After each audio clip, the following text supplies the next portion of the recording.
Sema ile mihuri saba, zile taa saba, nataka taa ya kwanza inua kidole kimoja. Number 1, hii mihuri inaenda kuvunjika leo. Hakuna mtu astahili kufungua, lakini kuna mwana kondoo aliyechinjwa ambaye saa hii tunaenda kunywa damu yake. Inua kidole, anastahili. Number 1 umesema uweza na utajiri. Number 2 inua kidole ya pili ya utajiri. Na hekima. Ya tatu ni ya hekima. Na nguvu. Ya nne ni ya nguvu. Na heshima. Ya tano ni heshima. Na utukufu. Ya sita ni utukufu. Na baraka. Na ya saba ni baraka.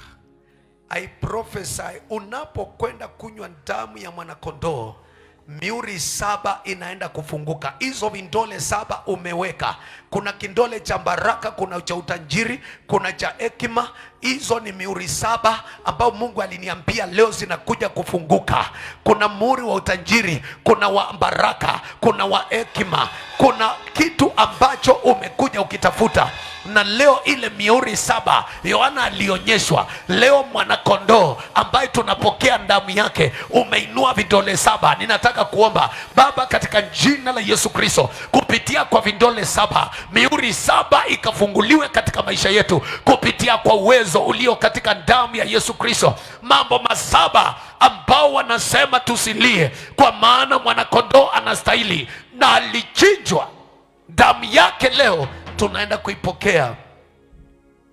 Kwa kuwa kuanzia leo ninatangaza vile watu wako wameinua mkono, ya kwamba kuanzia leo mwanakondoo aliyepokea uwezo anaenda kutupatia utajiri, hekima, nguvu, heshima, utukufu na baraka.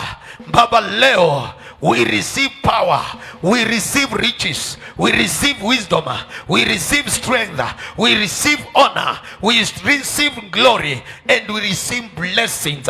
Asante kwa sababu wewe Bwana, kupitia kwa damu ya Yesu, hizo vitu saba zinaenda kupatikana, na zaidi ya yote kupatanishwa na wewe, ili Bwana uokofu ukakamilike. In Jesus name, watu wote waseme amen.